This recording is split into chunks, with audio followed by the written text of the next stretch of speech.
Meeting to order. Would you please stand and join me for the Pledge of Allegiance? I pledge allegiance to the flag of the United States of America and to the republic for which it stands, one nation, under God, indivisible, with liberty and justice for all.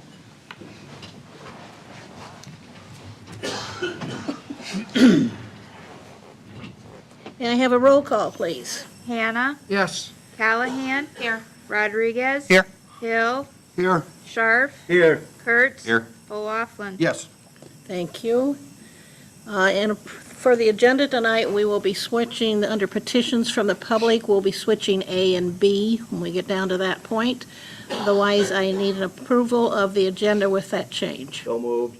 Second. I have a motion and a second. May all those in favor say aye. Aye.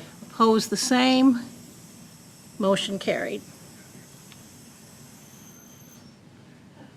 I should say, what was the noise? No public comment, nothing. Oh, nobody signed in on there.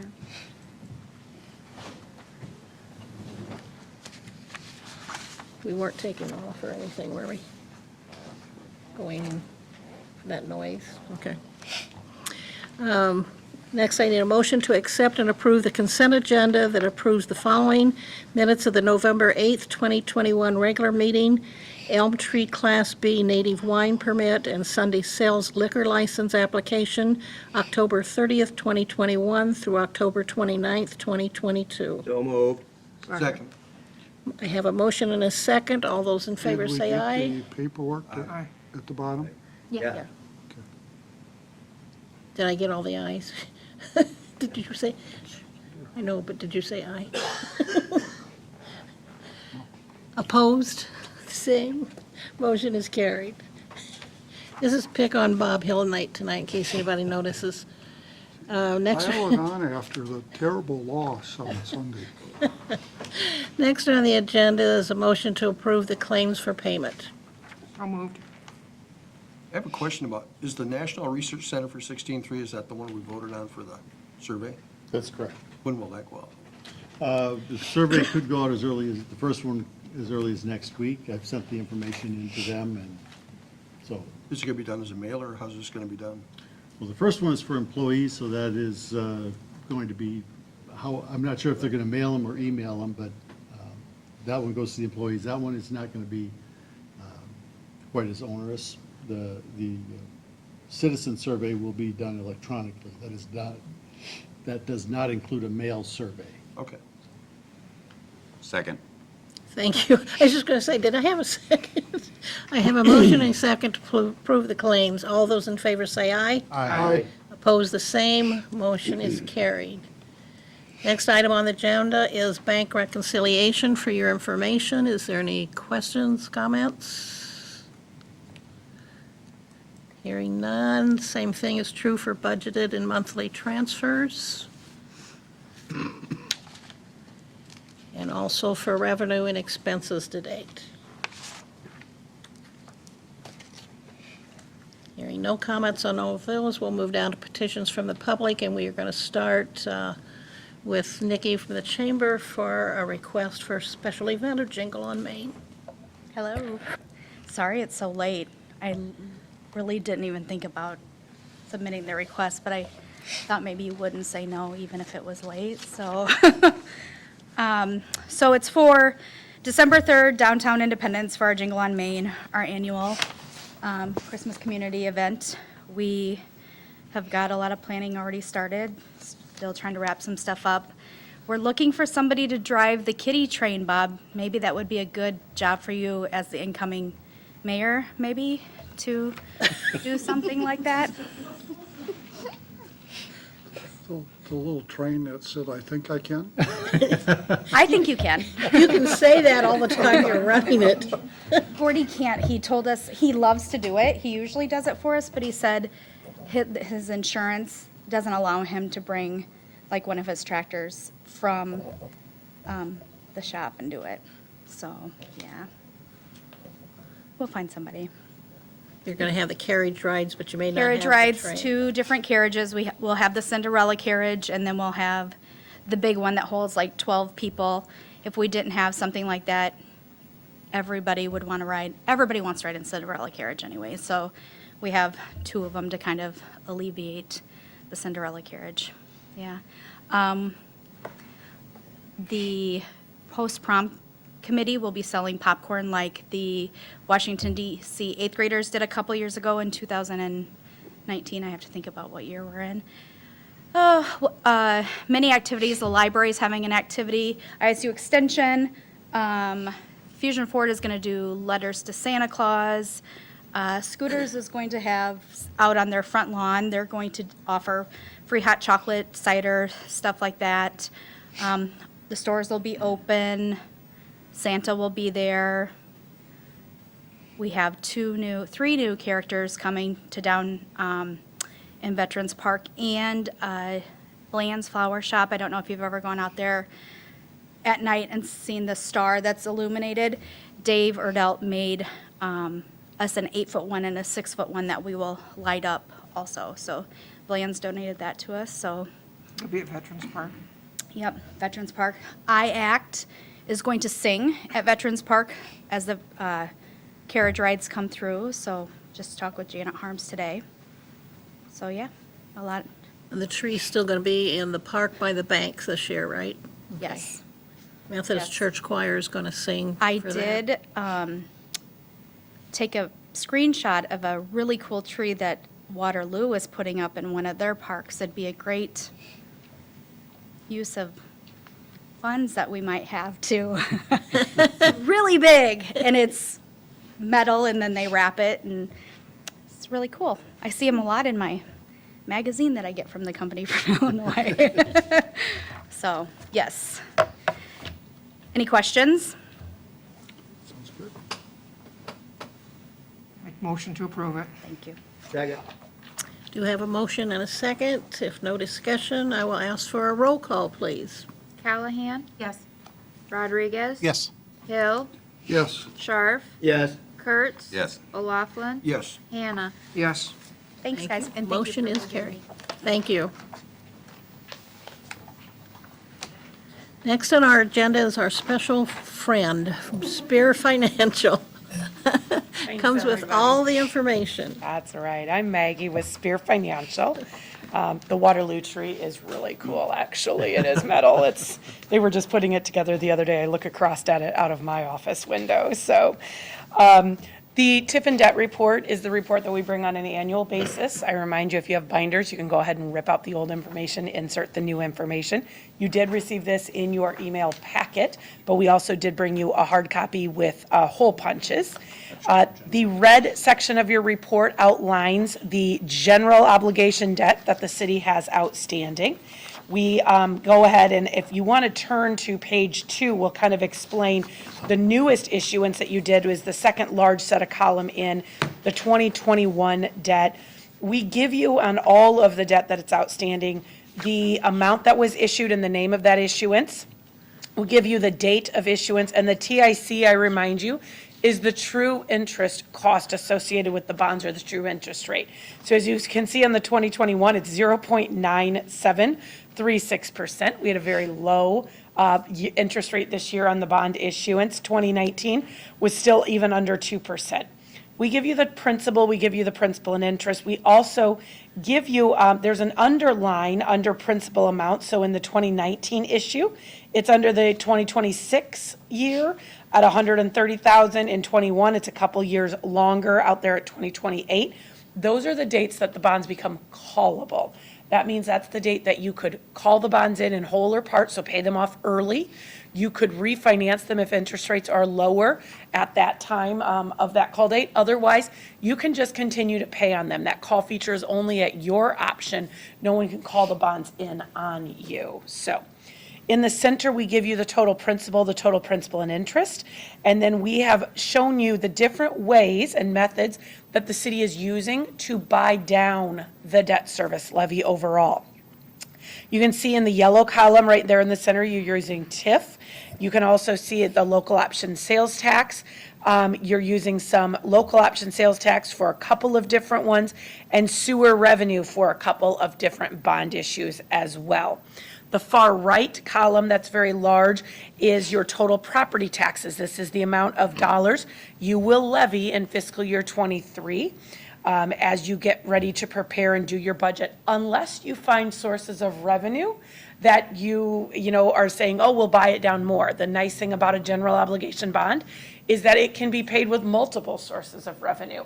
So if at the time of budget, you find a source of revenue that is estimated to be higher than you anticipated, and there's maybe not a use for that, or you feel like you could use more of that revenue source, you're able to go ahead and use that for these types of bond issuances. We go to the next page, and that is our revenue debt section. This is revenue debt, so it does not count against the city's debt capacity. We have we start with 2021. This was a refinance that we did early on in June. This is a refunding of some sewer revenue bonds that you had outstanding. We were able to we did a small competitive sale out to some of your local banks just due to the size of this at $1,388,000. It previously was held with a bank. We thought there was a better interest rate, and we were very correct in the fact that that interest rate came in at a 0.600%. I remind you, the lower the interest rate, what they're looking at is how many more years till maturity. And this is a very short maturity. This has only 4 more years remaining on it. So those are things that underwriters look at. They don't want to, or banks look at, they don't want to be giving you a 0.6 if something's going to be out there for 12 more years. That's a low interest investment for them. And so the 2021 is there. You have a sewer revenue SRF loan, the state revolving fund loan from 2018 that we've shown you there. That's got a call line down there in 2029.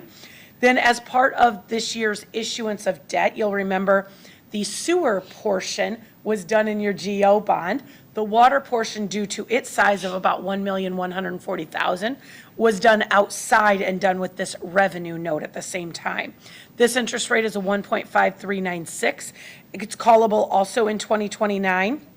The biggest takeaway from this page is that at the far right, the total property tax column is empty. You cannot levy property taxes for any of the debt that is on this page.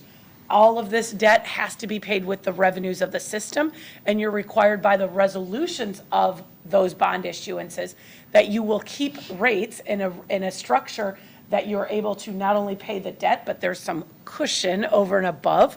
That cushion is there because it is revenue debt, and those revenues could fluctuate a little bit more than property taxes can fluctuate. So we go on to your purple pages, and this is where you want to thank Susie for all that she does. This is very technical, but these are the rebate pages. The City of Independence has a lot of rebate agreements outstanding, which is good. I remind you, a rebate agreement is where you've entered into a development agreement with a developer who says, I'm going to build something new in your TIF district, or I'm going to renovate something, or add value to something, and we're going to rebate, you, the city, are going to rebate back a portion of those taxes for a set number of years or up to a certain dollar value. We believe this is the safest way for you to give incentives when it comes to your TIF areas or your urban renewal, because they must perform as a developer and create that new incremental value, and then you go ahead and pay them once they've paid their taxes. So it's not giving an incentive up front. This is really a safe format for that. This does go on for a few pages. We do make notes at the bottoms of these, how much has been paid to date, because most of them most of the agreements now, especially, have not to exceed numbers. There's also something like on the very first page right there in the center, the Prees Enterprises. There's also the idea and the concept that what it costs you in urban renewal work, so what it costs you for the legal paperwork to do that agreement, you can also recoup from the TIF district. So not only would you maybe potentially give them up to $500,000 in if their TIF receipts hit that $500,000, but also you can pay yourself back for the cost of doing that urban renewal work. And that's very important. When you have this many agreements outstanding, you could have a hefty bill on an annual basis for all of that urban renewal work. So you want to give yourself some flexibility there. This goes on for a number of pages. I should mention that the ones, say on the end of page 2, and some of the other ones, do talk about a rebate and LMI. Those are housing agreements. So those are housing TIF districts, meaning that there are going to be houses built. The developer did the infrastructure for those houses, and the infrastructure is what you're rebating back on. We will get to the yellow pages where we've got some forgivable loans for some of those housing as well. But we do have to do the LMI set aside, the low to moderate income set aside. It is required if the houses are what we consider to be at market, meaning they're selling at market value and not designated only for low to moderate income individuals. So again, this goes on for a few pages. Another big takeaway is your last rebate agreement for Tyson will be the last certification this year, and that is the only one that remains in what we call aggregate format, meaning it did not have annual appropriation language. So that means that, that we had to count that Tyson agreement against your debt capacity in full, and every year as it paid off, we could reduce it by that amount. The other agreements that you have signed have all been annual appropriations, which means you only have to count the amount annually against the debt capacity. And that's very important when you have many rebate agreements.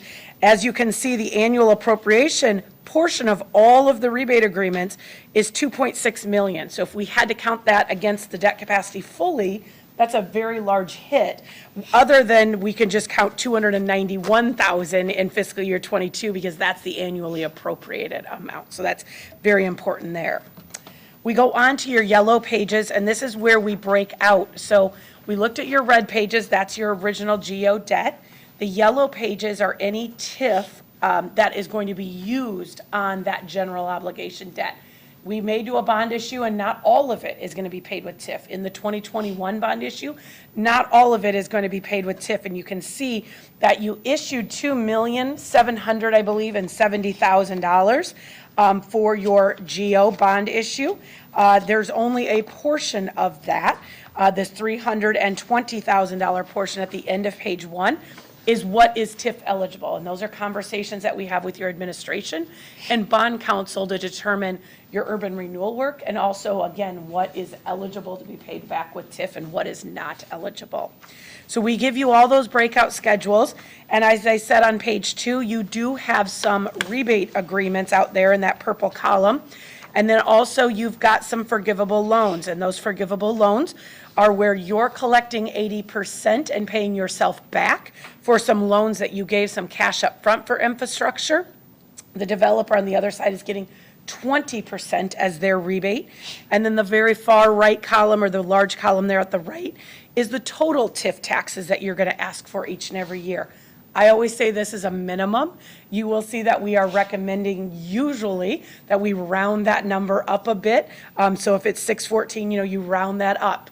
If someone in the TIF district does not pay their taxes or pay them on time, you will be short that money if that was a designated amount. And so when you have all these obligations to meet, we want to make sure that you have the money there to meet those obligations. What will happen is, as you accumulate dollars and you have a larger TIF balance, that will just allow you in the future to reduce that asking and use some of that cash balance. But we also want a little bit of a cushion there. Couple more sections. The green section is our debt capacity section. This is column number 2. Let's look at and read down. That's fiscal year 22 that we're in right now. The City of Independence has a total property valuation of $381,305,000. That's actual 100% value. That did grow by 3.32% from last fiscal year to this fiscal year. I do want to mention that's a very healthy growth rate. We have seen a lot of flat growth between 21 and 22, so we're very happy to see that's a nice growth rate for your city. 5% of that $381 million number is $19,065,000. That's your 5% debt capacity number. That's what you can borrow GO debt against. You have total GO debt outstanding of $8 million on the 1st of July. You had $8,390,000. We have total non-appropriation rebates, that Tyson agreement, still in the amount of $3,709. And then you have annual appropriations for fiscal year 21 or I'm sorry, fiscal year '22 of approximately $293,000. You're going to pay GO debt back of $1,265,000. You're going to pay part of your rebate back. You're going to pay those annual appropriation rebates back as well. You did issue bonds in August or July for an August closing, so we add that in, and that gives you total remaining debt capacity that's not obligated of $9,168,000, or approximately 48% of your capacity remains. Most of our clients, as you have said in the past, do want us to never let you issue more than 80% of your debt capacity. You probably won't even ever get that high, but we like to have that 20% contingency in there, and just take that number off so that you're playing with the number below of $5,355,000 is potentially what you could still borrow. Oh, go ahead. In column number 5, the debt capacity or percent of capacity remaining, obviously 68.43 will fill that in, but no, it's okay. I figured it out. Okay, no problem. So what we've done is we've added a growth rate, and this might answer your question. We've added a growth rate of 1.75% at the I wondered what bottom. the percentage was. Yes, so it's there at the bottom in kind of those what we'll call shadow boxes. We've just grown this valuation, and the way you gain debt capacity is growing the valuation and paying back debt. And I think the biggest takeaway is right there in the center where it says bonds paid during the fiscal year, that GO principal paid. You are making significant bond payments in GO debt, 1.265 and then $1,355,000. You're over $1 million for a good number of years here. So that means, even when you issue $2.7 million like you did last year, you're set to be paying off almost half of that in just this next year due to other debt that is outstanding. So as long as you are keeping that annual debt pretty significant, you are going to see that capacity growing over the future years. Okay? And again, we did this for 2 pages. Yes, go ahead. One of the things I think too, this is we've tried to not go beyond our debt growth. We keep it at a flat, so we pay enough off to go bond some more. Correct. Yes. And and I will say, your city has been very aggressive in debt repayment, and we like to see that. Underwriters who bid on your bonds like to see that. They really don't want to see cities issuing, although you have the right to issue up to 20-year debt. Those really should be reserved for those kind of, we'll say, one-off projects, swimming pools, where you know that the useful life is going to be there, and it's a big project that kind of wasn't in maybe a normal capital planning, capital improvements plan. So we try to keep your debt at 10 to 12 to maybe 13, 14 years if we have to go out that far. So we're very cognizant and aware of that as we're working with your administration. The last section of our report is that column number 2. This is the actual increment in your TIF. So if you'll remember, your desk is your TIF district. Anything that it grows over and above that, your water bottles, your sodas, that is TIF. That is what the incremental value that has grown.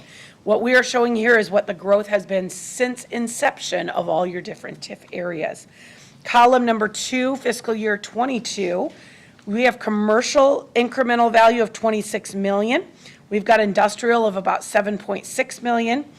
The largest is in residential of $34.5 million, and then approximately $1.7 million of multi-residential. We do take the rollback on all of those, and after that rollback, that gives us $51,013,000 of TIF increment.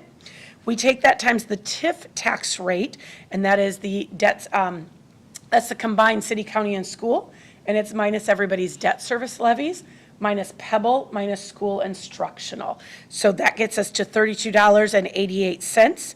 That generates approximately $1,677,000 of TIF receipts that could be collected. You are collecting approximately $700,000 of that. As you can see, you have unclaimed TIF dollars of $962,000. I'm not telling you to go out and claim those if you do. I remind you, for every dollar that you capture from TIF, it does have an effect on your general fund.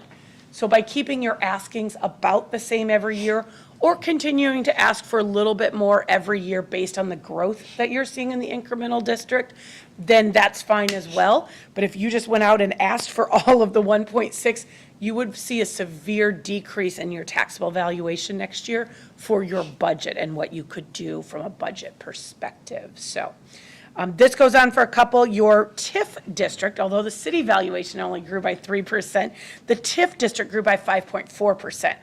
And I'll remind you that all those rebate agreements that we saw on those purple pages, they are sitting in your TIF district. So as those are starting to pay back, that means that's where you're probably growing the most, is in all of those developments, or those are properties in the, that's giving you that kind of a 5% growth.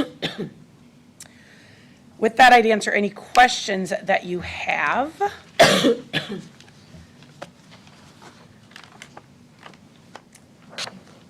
Al, did you want me to mention anything about urban renewal, plan amendments that are coming up, or anything like that? Well, I just point out that we do have urban renewal plan amendment public hearing next, I guess it'd be December 13th. We set the date for that. That's for the downtown improvements that we have coming up over the next 2 or 3 years. That is not reflected in here. Maggie and I have had the conversation. This is our current debt obligation report, but just so you don't lose sight of it, that will affect this next year, working with Maggie. Our goal is to, as we move forward with that, to structure it in a way, as you can see, that it stays very constant, very stable throughout our debt obligation periods here, and does not adversely affect our general fund or our debt capacity. Correct. In our conversation, it was my suggestion that it does not get added because, again, we're showing you a time, and we don't know what all the details of those obligations will look like. So TIF requires an obligation, whether that's a rebate agreement, an interfund loan, or an external borrowing like a bond issue. Something has to be done. You've got to get through the public hearing process, which is step 1 of any types of those projects. So you'll get that done in December, and we'll continue to have conversations with the city as to what it looks like, where you can use cash if you have internal funds, where we need to externally borrow, if there's other development type agreements that get to happen, and then you will see those reflected in your next year's report, and however that gets set up. So I think that's a good feature the state legislature did institute. I remember when I first came on the council, we kind of kept I hate to say slush fund of TIF money. Every year we'd take some and didn't have a project, and correct. Yes, the law change in 2012 required that not only you do the urban renewal work, but then you list out what those projects are. And I don't disagree. I think that that's been a very good, helpful step in determining and making sure that everyone understands what that obligation is and how what your plans are for repayment. So, and we come out and do this report, I remind you, because by December 1st, your TIF asking has to be into the county auditor. And so this is crunch time for Susie because, again, we've been working on these numbers and because you have a lot of rebate agreements and we want them properly calculated. And she does a very good job and has some great spreadsheets to track all of that. That's why this is the time of the year that we come out and deliver this report. would you say we're sitting pretty good financially, fairly strong? Yes, I would say that, looking at the debt capacity, you are just under, the 50% mark.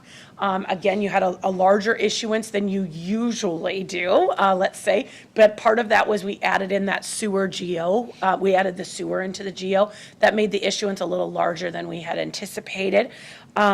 I think you're sitting just fine. I think you're sitting probably about average for a city who's growing and has a lot of projects going on, and seeing the growth of 3% in the overall city and 5% in the TIF district. Sometimes you hate to say, but sometimes you have to spend money to make the money. And so there are going to be years where you're going to get to that 50%, and then you're going to pop back up into the 60% range. But you kind of just have to have a good balance, and we've really not seen the city go well below that 50% mark, and we're happy about that, so. Anybody have any questions? You've got an Oh. audience member. Behind you. More of a question to Al. Just wondering, how's the success rate with the CHIP program with the businesses that are in it as far as for the city collecting? Are the businesses on schedule? Yes, and the way that works is there's a percentage of their development cost that is put into a development agreement in the rebates. So they have to perform in order to get their money back. So from the city standpoint, we're in very good shape.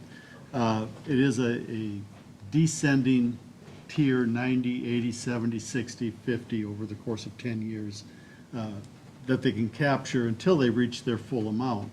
But there's an incentive on the business side to capture as much as they can early, so they want to create the most value on the front end of their project as possible to maximize their rebate. But at this point, I'm not aware of a business that has not maximized their not-to-exceed rebate through the tax that they've created. That's a win for the city because there's a good tax base, good for the business because they achieved their entire rebate per the agreement. I think we only had one business that ever didn't go the distance, and that was a restaurant. Right, Right. right. And we did capture the rebate, because they did not follow all the way through with their rebate agreement, we were repaid for that portion that was paid out as well, so. The nice thing about a rebate agreement is it is based on the increment that they bring you. So although they may think they're going to bring, $1 million of new value, if the county assessor believes it's only $800,000 of new value, they will only pay new taxes on that $800,000. You will then be subject to rebating them at that TIF tax rate. If it's $1.2 million, it's $1.2 million. So it really, it does affect if they are able to, whatever their valuation is what you're paying it on. We run scenarios with the city as to what we think that's going to be, and that could be based on construction costs, but again, the assessor can make some adjustments there as well, so. Really no risk to the city. We love rebate agreements because it's my job to help keep you fiscally responsible, and we love rebate agreements because there's really no risk to the city. They have to perform before you have to perform. Maggie, was it the yellow ones that are the amount that we don't count against the debt capacity? No, the orange ones, sorry, the orange ones, yes, the orange one are revenue, and we do put a caveat up there, does not count against the city's debt capacity, because this can get very unnerving. Most cities have a fair amount of revenue debt outstanding. Water and sewer projects, we know, cost a lot of money. There's a lot of in-the-ground work, things like that. So when people forget that revenue debt does not count against their debt capacity, they get very skittish and go, well, wait a second, we have like a $6 million sewer treatment plant out there. That does not count against the debt capacity, which could wipe, yes, a city's debt capacity out. So, yeah, we try to put that in bold print. It's a cheap sewer plant. Yeah, $6 million right now, that is a cheap sewer plant, yeah. That's a sewer plant for a town of like 130 people right now, so. The other nice thing with the TIF rebates is that there's certain levies are exempt. So if they put $1 million investment in, and you're giving them 90% back of their taxes, it's only 90% of the taxes that are not exempt. So the taxes that go to city debt service, school debt service, PEPL, and the other school ones, School instructional. those get paid on the full million. So right off the bat, the city's debt service getting all that new money. Yeah. School debt service. And I'm sure that as a new council person, they will explain that at the budget process and show you the valuation between your general fund and your debt service levy. So debt service is a protected TIF. Your debt service levy valuation will always, as long as you're collecting TIF, will always be higher than that general fund. And so that just means you get more bang for your buck out of that. You're going to get more dollars out of the debt service levy for the same tax levy than you're going to get out of the general fund, because that continues to grow as all this new valuation comes on. Have you seen communities, and we had a webinar where they talked about the rollbacks maybe having some effect? Are cities changing at all on their approach to this down the road? So So the rollback, the residential rollback can adjust annually. It usually does adjust. It's a very complicated calculation. Commercial and industrial has been at that 10% rollback or that 90% evaluation for many years. We have not heard really any inkling that that's going to change or adjust. It's the multi-residential rollback that has severely affected cities. If you have a lot of, we'll say, multi-residential properties, apartments, things like this, it very well could have an effect because it has gone from 100% and it started going back in increments of about 5 or 6% and just keeps rolling back. It is set to merge with residential. The last year for the multi-residential rollback is next year at 63.75%, and at that time, it will merge with residential. I have some fears, because if it's going to merge, multi-residential is at 63.75, residential is at 54% in fiscal year '23. I don't know where that magic merges, but that's a whole lot of percent between the two of them. I don't know if that means residential goes up to 56, 60%, meaning we all pay more taxes on our homes, and that would help your budget, or if multi-residential really does go down into those low 50s where that residential is. If that is the case, then yes, if you have multi-residential, it is a big effect. I mean, I live in Blackhawk County, Cedar Falls. This is a huge struggle for them, especially with campus-type housing, where, a lot of people are living in multi-residential type units. Iowa City is struggling with that. Ames is struggling with that. That's as why I was well. wondering, a community our size that doesn't have a lot of that multi-residential may not be affected as much as, I'm running some numbers on that. We're definitely going to feel it, but it's not going to be as catastrophic as an Ames or an Iowa Correct. City. Correct. Okay. I don't think we're anywhere near that level of impact. well, I bring that up because I'm sure that's going to be in the papers and Correct. people are going to start asking if we're getting as good a payback as we used to. Yeah, you're also going to see the phase out of the replacement. So you were getting replaceable dollars. You were getting a backfill from the state government on that 90% commercial and industrial. So when they took that and went from 100%, and the reason behind it was they were trying to entice businesses to come to Iowa. We are one of the only states here in the Midwest that was taxing our commercial and industrial properties at 100% of their valuation. So that was the attempt to entice businesses here with a 10% tax reduction. And the state legislature did commit to giving you the backfill, so backfilling at a certain dollar level. You've been getting that backfill, and that is going to be phasing out. And I can ask Al, are you guys on the short phase out or the longer phase out I period? believe we're on the 8-year phase. Which is fantastic. So that will be phasing out, and you'll be getting less and less. And so you may see that as a strain in your budget or just some adjustment to your budget each and every year here. Mostly a nuisance. Mostly a nuisance, and I don't disagree. Most cities have not planned that that's going to make it through legislative appropriation every year. So a lot of cities have said, it will be great if we get it, but we can't base our budget around it because we just don't know. And they actually pulled the plug on it a year ago and put in this phased out system. So now the reality has hit, and we will all start to adjust budgets as we move forward here in fiscal year '23. So. I think in round numbers, and we'll see that when we get into the budget process a little deeper, but about $10,000 a year, $12,000 a year is what that means for us. That's all we get in backfill?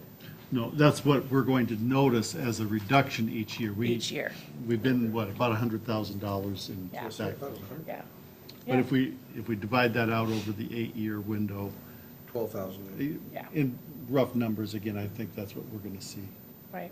But, again, not planning on that being our lifeline is probably the best thing that we did, retrospect. Correct. Anything else? As always, you've presented me with great questions. I do appreciate it. So Thanks, Maggie. thank you very much. Have a happy Thanksgiving. Always good to see you. Thank you.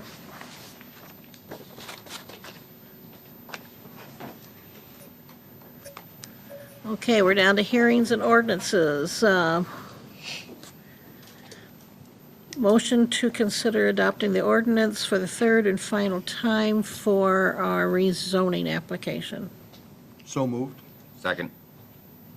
A motion and a second. No discussion? Roll call, please. Rodriguez, Yes. Hill, Yes. Scharf, Yes. Kurtz. Yes. O'Laughlin. Yes. Hannah, Yes. Callahan. Yes. Thank you. Motion is carried.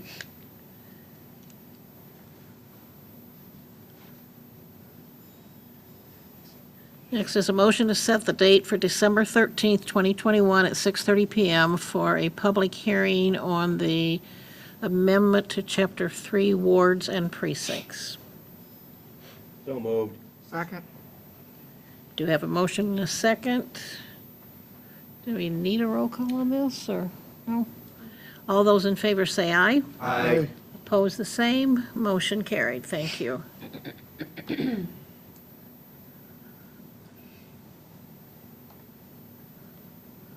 Okay.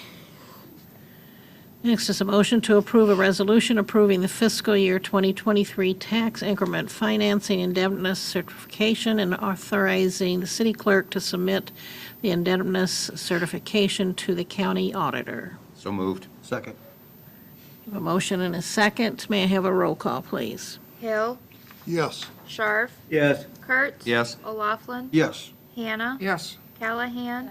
Rodriguez. Yes. Thank you. Motion is carried. Next is a motion to approve the resolution that approves the fiscal year 2021 annual urban renewal report and authorize the city clerk to submit the report to the Department of Management by December 1st, 2021. So moved. Second. Do you have a motion and a second? May I have a roll call, please? Scharf, Yes. Kurtz. Yes. O'Laughlin. Yes. Hannah, Yes. Callahan. Rodriguez. Yes. Hill. Yes. Thank you. Motion is carried.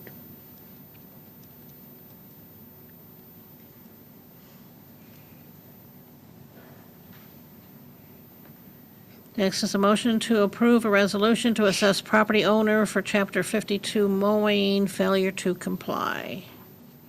So moved. Second. Do you have a motion and a second? May I have a roll call, please? Kurtz. Yes. O'Laughlin. Yes. Hannah, Yes. Callahan. Rodriguez. Yes. Hill. Yes. Scharf. Yes. Thank you. Motion is carried. We are down to reports, or no, other business, excuse me. First item under other business is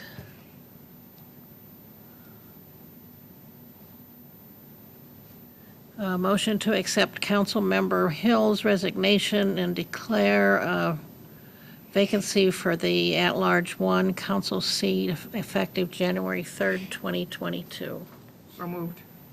Second. Any discussion? Do you want a roll call on this? No? All those in favor say aye. Aye. Opposed, the same. Motion carried. I've got a question for Al. Does this give us opportunity now to file with the auditor for a special election? No. Okay. Do we need to take action to do that? Well, that would be item B under other business. Okay. Well, that's where we're at. We're at item B right now. The first thing I would ask is the council determine how they want to fill the vacancy, and then I can fill you in on where we're at. I would recommend that we do a special election. We've never had good luck with appointments. Somebody always files a, I think we should appoint somebody if somebody's interested in it, shows interest in it. And if they file, then that's where we go. I would rather go right to a special election and get somebody in there I that's would going to too. be permanent, because I think if There's so-and-so 2 years doesn't left get on it. elected, I think it would be a problem.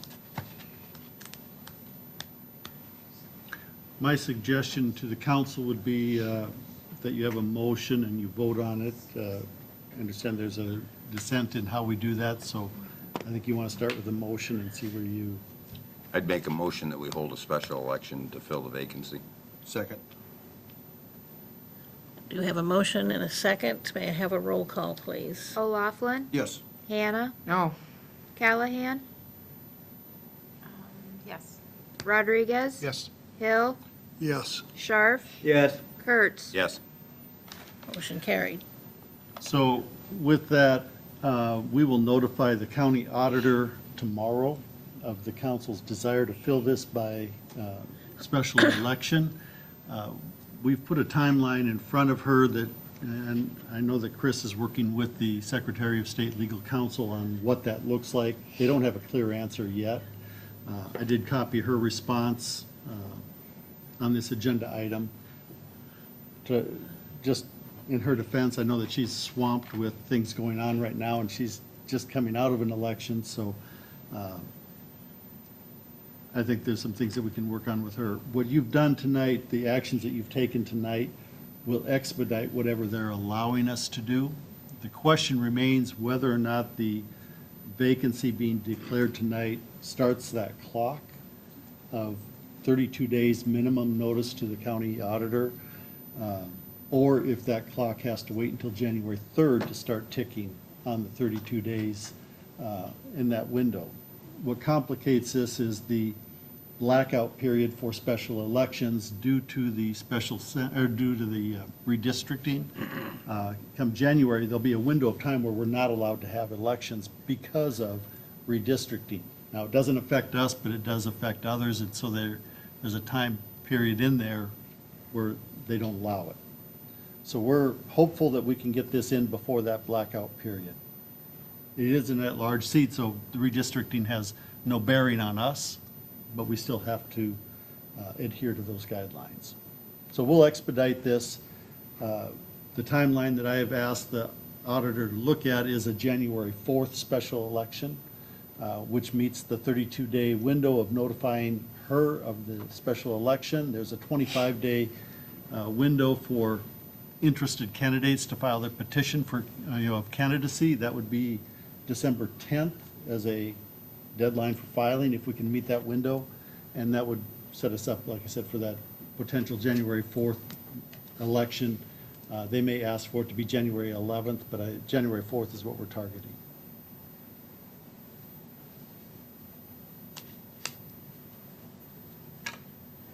Any other questions, discussion on that?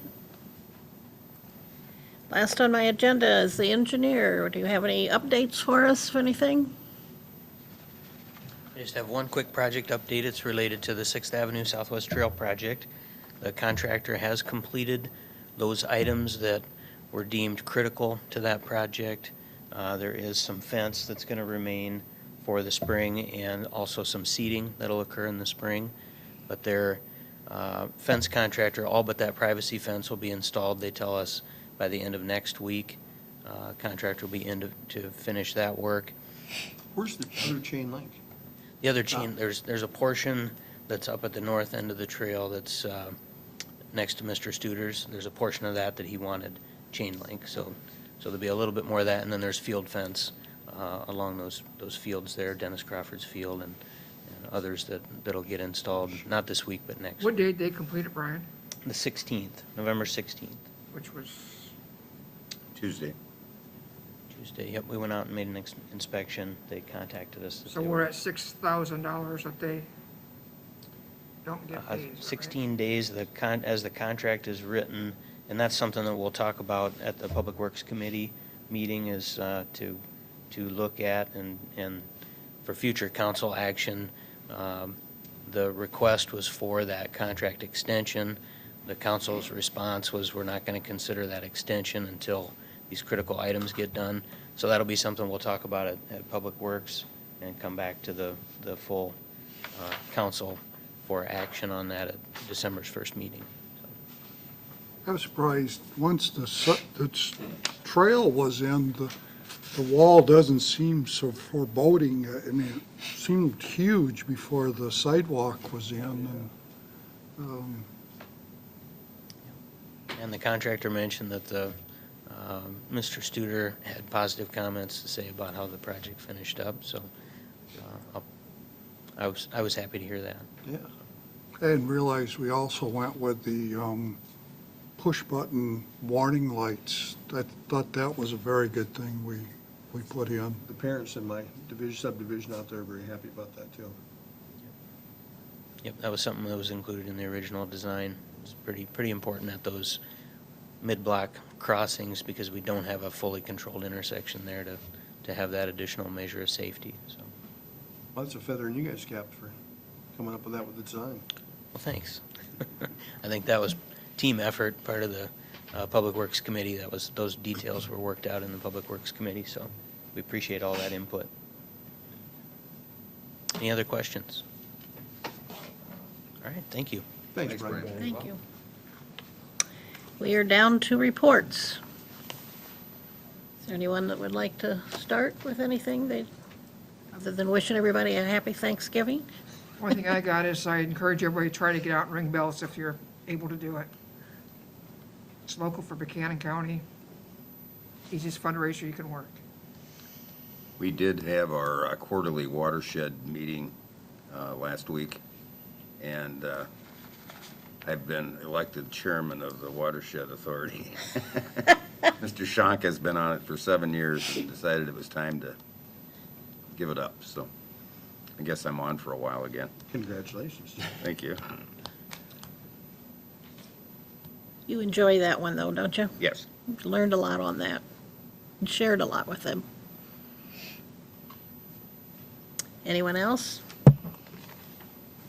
I'm happy to see the progress on the 6th Avenue Trail, and a number of, it's gotten some good usage since they stopped cleaning off the concrete.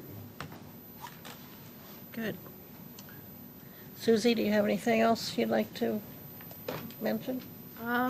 As far as audit's concerned, I have everything done and submitted to the best of my knowledge, so now it's just any last minute questions that they have as they go through things. I'm supposed to have a phone call meeting with him on December 6th to go over stuff, and then he will be here on the 13th to, I believe, present the whole audit, so.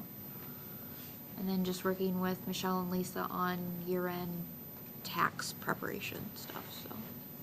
Good. Al, you have anything? I do. Most imminent is the Northeast Iowa League is meeting November 30th, next Tuesday, at 6:30 in Elkader at Johnson's Restaurant. And they're discussing the DOT transition plans. And if you are interested in going to that, they'd like an RSVP before you go on your Thanksgiving break so that they can let the restaurant know how many people are coming in. If you let us know, we'll arrange ride shares or carpool as appropriate. There is a doodle poll out there you can fill out if you received the email, which I think most of you should have. If you did not, let me know. We'll get you registered. But again, they'd like to know yet by Wednesday if they can, so they can let the restaurant know. Next Monday evening, the 29th, we are meeting with the city, county school board joint meeting at the senior center at 6 o'clock. If you can make it up to that, please do. On the 6th of December is our joint legislative meeting with the legislators representing Delaware and Buchanan counties. That'll be at the public library here in town at 6 o'clock. So we will not have our committee of the whole meeting that night. We're meeting at the legislative meeting. On December 13th, we have the privilege of conducting an oath of office ceremony for all of our new candidates, our newly elected candidates. So we have 2 here in the room and a couple sitting up here at the dais. Please be prepared for that on the 13th. We will make a decision on the 13th concerning the meeting on the 27th. Whether or not we have that council meeting, that'll be a council action item if we waive or hold the second meeting in December. But we usually wait till December to make that decision to make sure nothing snuck up on us. And I think those are all the, So the forum, the legislative is at 6, not 6:30? correct. The last thing I'll mention is on December 22nd, I believe that's Wednesday, we are going to host a lunch for staff up here. Council's invited, so if you want to join us at noon for lunch here at City Hall. 22nd? Yes. In response to some of the discussions we've had in the past on the cameras, especially you, John, I've gotten 2 phone conferences in the past week and a half. The second one with Paul Trujillo, who's one of the chief engineers with GATSO. They were very receptive to the fact that we reached out early before the 3rd Avenue Southeast construction project of next year. And he is going up the line, and at some point this week, I should have a call back from Paul and I believe the COO, Chief Operating Officer, who has to make those decisions. So we've talked about that. Secondly, the kennel is coming along. At some point soon, I will have in front of you our agreement with Cedar Bend Humane Society to look at, as well as some changes to our city ordinance fee structures. So be prepared for those things, because we have to change some of those based upon the fact we're going into an agreement with Cedar Bend Humane Society. Our meeting with Cedar Bend Humane Society was very positive, and I think it'll be a positive thing for the community overall that we're working with them. And then the only thing lastly I would have is, over the weekend, we had a comment posted on Facebook about our dog with the city. And the one thing I would tell you is, anytime we have any piece of equipment, the citizens will question that piece of equipment. And that's what a dog is ultimately, is a piece of equipment that we use and the usefulness of that. At all times, we evaluate each piece of equipment that we have, its usefulness within the city, and we continue to look at what we spend versus what it does for us. But if anybody within the city or any other council members want to come talk, I'm more than willing and open to that, as well as I've made myself available to most citizens of the community as we've gone along in this process over the last 2 months. So There's a number of communities that would be very happy to have a dog that was trained that well. they are, and the usefulness, you understand, of a dog over its lifespan goes down just like the usefulness of an old police officer. I mean, it's just the way it is. And so those things are evaluated as we go along, and we'll continue to evaluate that. But I know our care and training of that canine do very well for us. Could there be an article, Dave, somewhere to tell what the dog has done and how, citizens paid for that dog and fundraisers and stuff? It's not like Yep. the And property tax is paid for it or nothing. Yep, and prior to my time, I do know there was articles done and some of the information that came out. And then some of the values from that dog are intrinsic. They are I can't put it down on paper, but what I can do is show you the poster that we had last year with the girls volleyball team from the high school, where we put the 2 police cars, the dog, and that's what they did their yearly poster on. And I would say that type of value where we have that with our citizenry, especially with our young people, is more valuable than a lot of different things we do. So we will look at all of the value of the dog, not just how many arrests, how many tracks or sniffs or anything else. It's all a part of that, and some of that I can't put on paper for you because I don't know how many people it's affected, but I do know a ton. And it's been kind of a face for our department, a canine face. Well, I would certainly think we've gotten our benefit, and I would hope we continue. And as you've seen, Officer Cass has done a good job on his fundraising. He's also planning on doing the same canine seminar that we had last year that will bring tax dollars into our city, as well as other spending, where we fill the hotel for a week with dog trainers, police officers from around the state. And that's money that comes back into our hotel motel tax, that's local option sales taxes, as well as spending for our local businesses who, at a time right now, to be quite frank, they need that spending. So we're going to do our part to help out the community in a way back to it as well. The last thing I have for you is on our CIP from last year. We had budgeted for a new squad. I was notified that Ford canceled our order due to the chips. We got on it right away, and we do have a squad ordered of the 2022 year. And I'm very hopeful that we get that in before the end of the fiscal year, so we don't have to worry about pushing that money down the road. But it's in now, and so hopefully we'll be expecting that. So if you do see that new squad comes in at some point, that's money that has already been budgeted for, and you've approved that from last year, so. But I hope it comes sooner than later. Chief, a quick question on the speed cameras. Yes. I know you were using the mobile unit. Mhm. How's our progress been on that? Progress on that has been good. So Bland Boulevard, 700 block, was 7 or 8 citations over a 24-hour period. The most fruitful have been 8th Avenue Northeast in the 700 block and 3rd Street Northwest. 6th Avenue Southwest really did not see that. I think we had 6 or 7 within that 24-hour period. And then to answer a question you had earlier, Deb, we've kind of been pushing that a little bit on the hours. The last deployment was for 26 hours, and we still had battery life left. Right. So we're going to continue trying to push that and trying to figure out where that's at to give us the most bang for our buck on deployments, because we still have to recharge it between. And so right now we're on basically an every other day process. Today got really busy, and I was going to train one of our other officers in it, but didn't get a chance.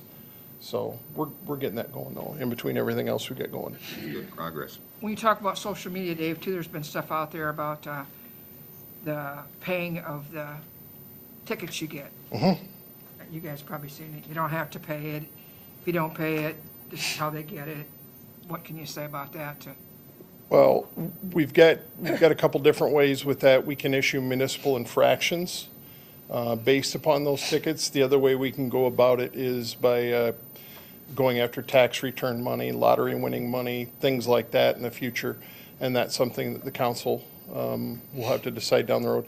I'm new enough into it yet. I wasn't here for the discussions you had at the beginning and for those setting of what we were going to do for those things, but those are definitely ways we can get that back.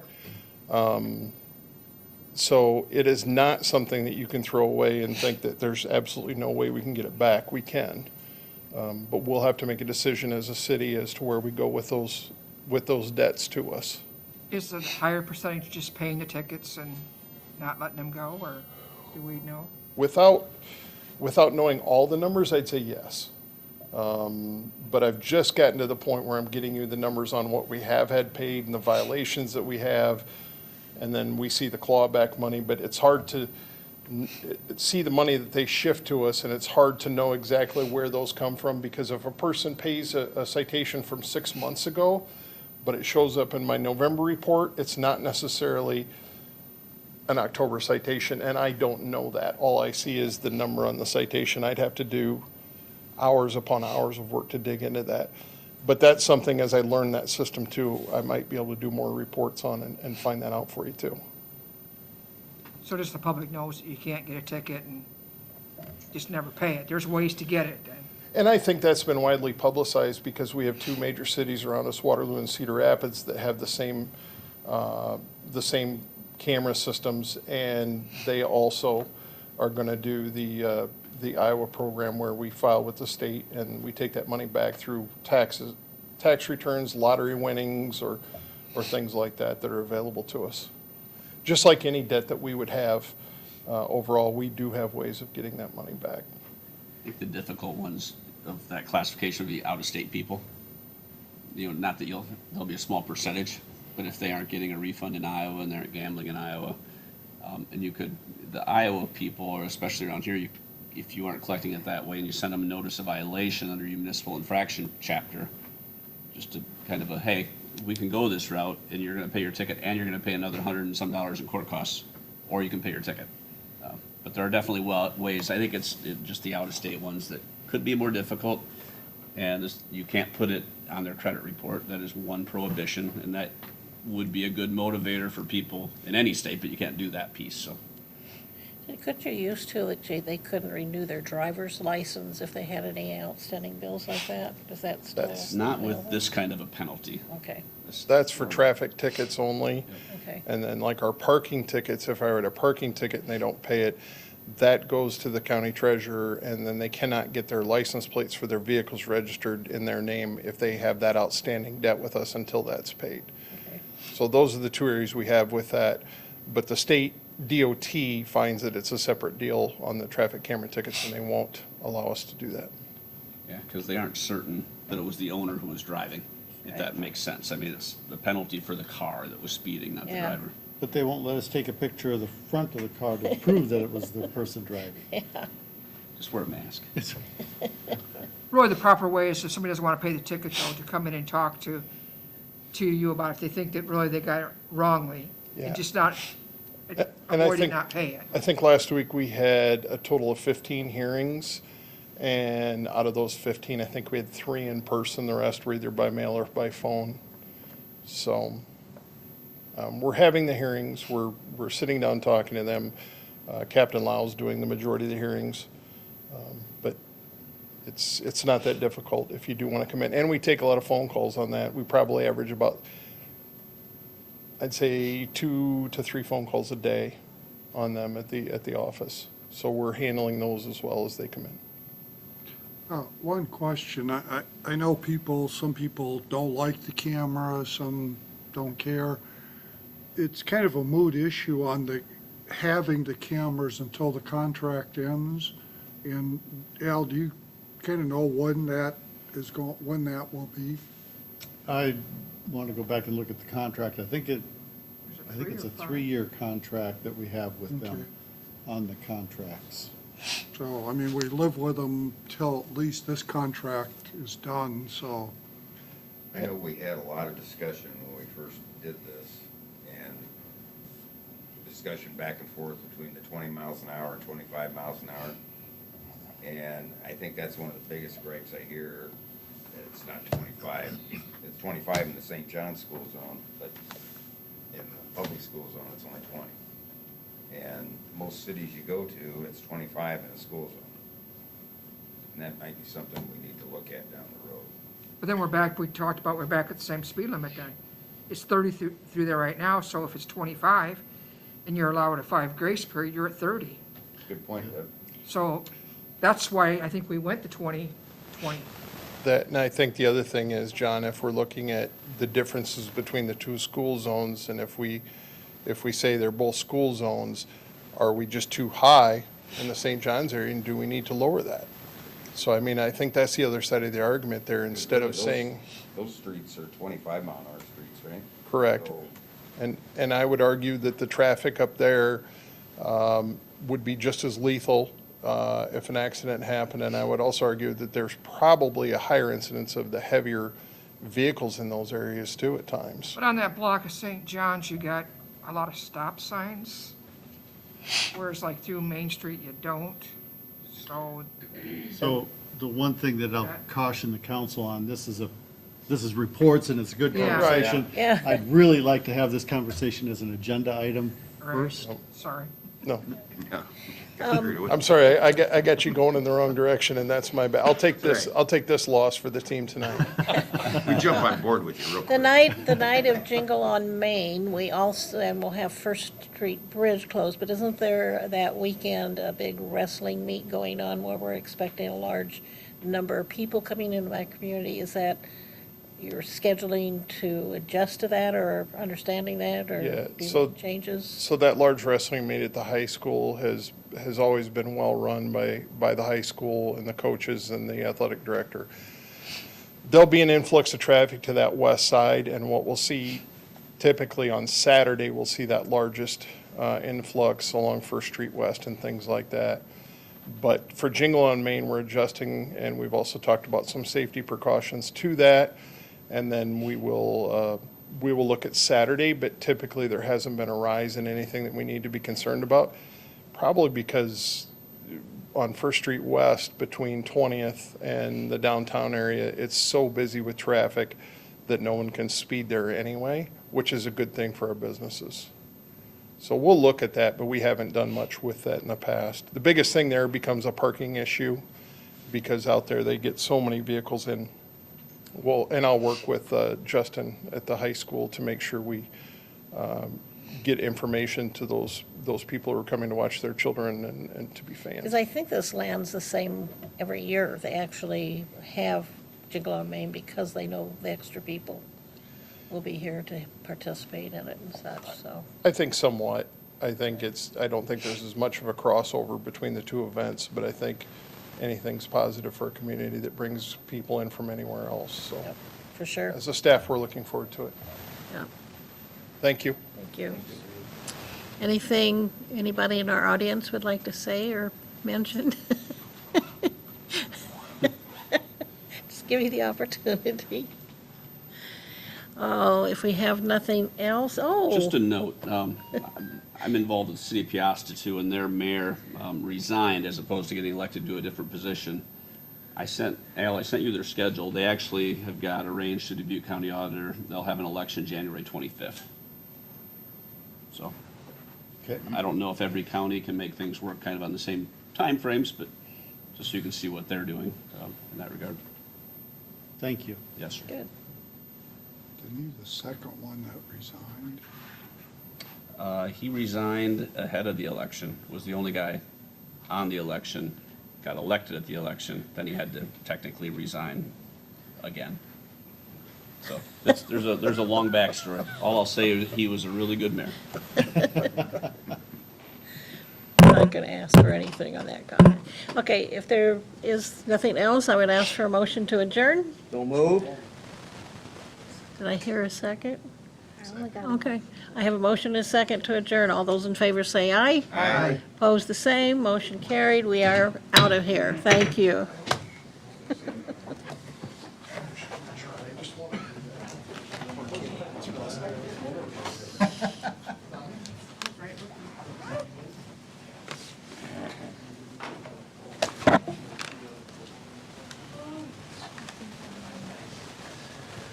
Yeah. I'm holding Dave accountable for my loss. You're what?